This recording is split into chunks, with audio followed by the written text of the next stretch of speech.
Suicide করছেন? ঠিকই decision নিয়েছেন।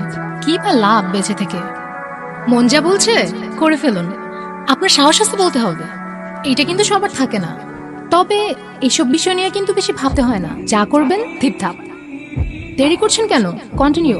কেউ আটকাবে না আপনাকে। আচ্ছা একটু দাঁড়ান না, এমন সিন আবার কবে না কবে দেখতে পাবো। একটা ভিডিও করি। আপনার জীবনের শেষ মুহূর্তটা ক্যামেরা বন্দি করে রাখি, উপরে গিয়ে থ্যাঙ্কস দিয়ে দিন। আরে কি হলো, কোথায় যান? সুইসাইড করবেন না? আসেন না একটু দেখি সুইসাইড করেন। আপনার সমস্যা কি? আপনি আমার পেছনে কেন লাগছেন?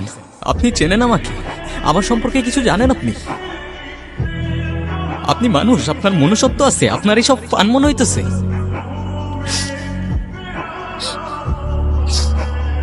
আমি সরি, মানুষজন দেখলে কি ভাববে? আচ্ছা আমি আপনাকে কি এমন বলছি? আচ্ছা আমি যা বলছি আমি সব ফেরত নিচ্ছি।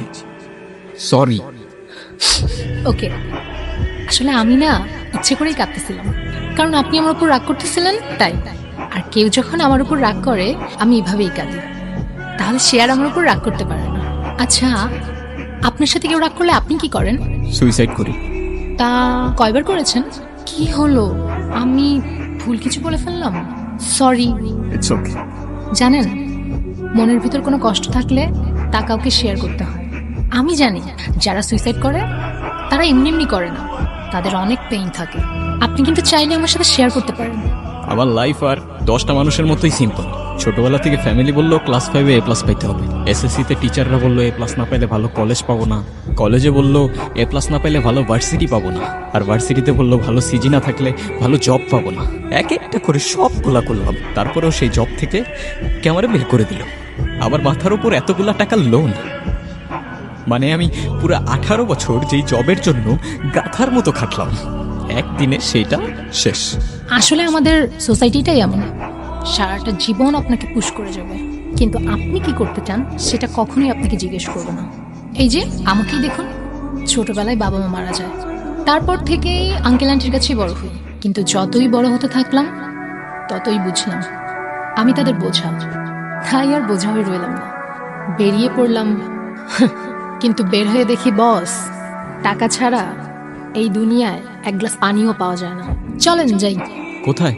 আপনার না এই একটাই সমস্যা, খালি প্রশ্ন করেন। মাঝে মাঝে প্রশ্ন না করে একটু সামনে গিয়ে দেখেন না জীবনটায় কি আছে। আচ্ছা আপনার প্যাশন কি? ছোটবেলা থেকেই একটা দৌড়ের মধ্যে ছিলাম, প্যাশন নিয়ে কখনো ভাবার সময়ও পাইনি। তবে একটা সময় মিউজিশিয়ান হবার অনেক ইচ্ছা ছিল। আমার প্যাশন ট্রাভেলিং করা। গত 1 মাস ধরে এদিক ওদিক ঘুরে আপনার ঘাড়ে এসে পড়লাম। তাহলে তো আপনার লাইফ বিন্দাস। আপনার বাবা হয়তো আপনার জন্য অনেক টাকা রেখে গিয়েছিল। আপনি অনেক লাকি। হ্যাঁ আচ্ছা, তার মানে আপনার কাছে অনেক টাকা আছে? হ্যাঁ, তা তো বলতেই পারেন। আচ্ছা, আপনি আমাকে 12 লাখ টাকা ধার দিতে পারবেন? আমি না অনেক বিপদের মধ্যে আছি। আমার লাইফের সব কিছু না হলে নিলামে উঠে যাবে। হ্যাঁ, ধার তো দিতেই পারি। আমার কাছে 12 লাখ টাকা তো নাই, কিন্তু 11,99,960 টাকা আরে পুরোটা আছে।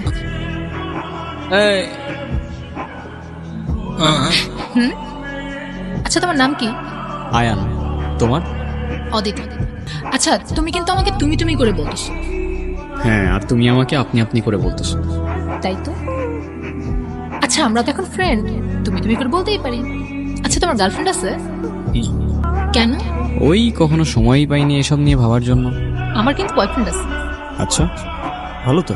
আমার বয়ফ্রেন্ডকে তুমি অনেক ভালো করে চিনো। মানে কে? তুমি আমি মানে?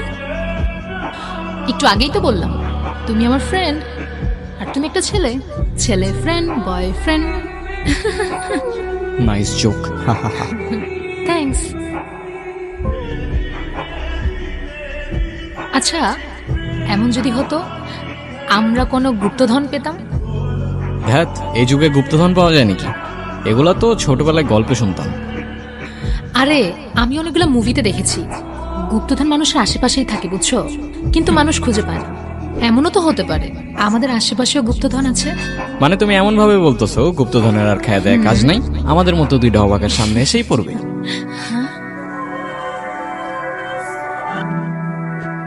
প্লিজ ডোন্ট টেল মি এটা রিয়েল।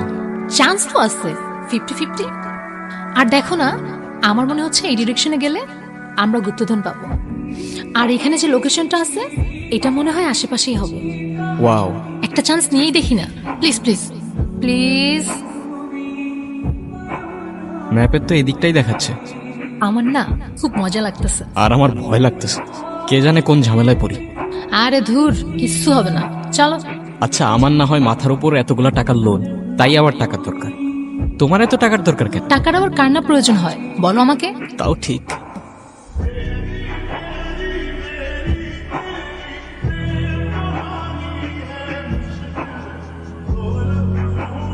ম্যাপ দেখে যা মনে হচ্ছে গুপ্তধন আমাদের আশেপাশেই আছে, কিন্তু এখানে তো অনেকগুলো গাছ, আর ম্যাপে দেওয়া মাত্র একটা। আমার মনে হচ্ছে এগুলোর মধ্যেই কোনো একটা হবে, খুঁজো খুঁজো।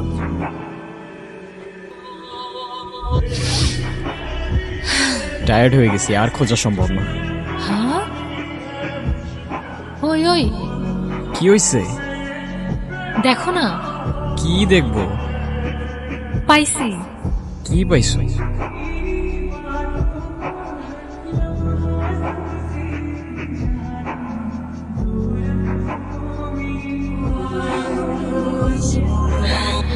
আমরা পেয়ে গেছি, ইয়েস।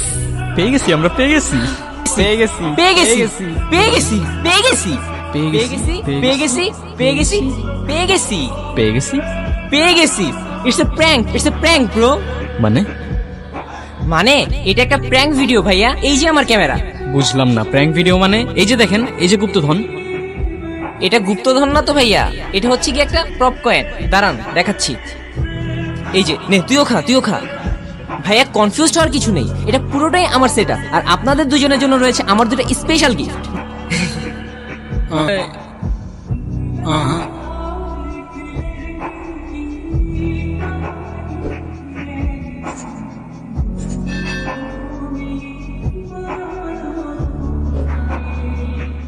কি আপু, কোনো সমস্যা?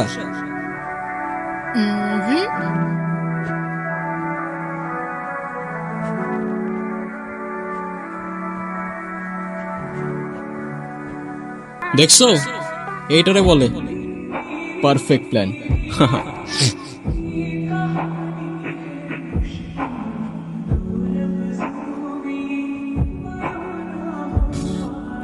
কি হয়েছে? গত 2 ঘন্টা ধরে অজ্ঞান হয়ে পড়ে আসছো। একটা কাজও যদি ঠিকঠাক মতো করতে পারো, তোমার না হয় 2 কেজির বডি, তোমাকে টেনে আনা যায়। ওই বোট কাটারে টেনে আনতে আমার কতটা কষ্ট হয়েছে তোমার কোনো আইডিয়া আছে? ও, তার মানে সব টাকা পয়সা পেয়ে গেছো? ঘোড়ার ডিম পাইছি। ওর কাছে মানি ব্যাগ তো দূরে থাক, একটা মোবাইল ফোন পর্যন্ত নাই। কেন বাঁচাইতে গেলাম আরে তুমি? আমি তো আর থাকতে পারতেছিলাম না এই দুনিয়াতে, মারা তো যাচ্ছিলাম আমি। কেন বাঁচাইতে গেলাম? আমার মাথার উপর এতগুলা টাকা লোন, এখন আমি কেমনে কি করব? আচ্ছা প্লিজ প্লিজ কান্না করো না এখন। আচ্ছা চলো না, আপত্তির আগে বিদায় করি, চলো। অদিতি দাঁড়াও।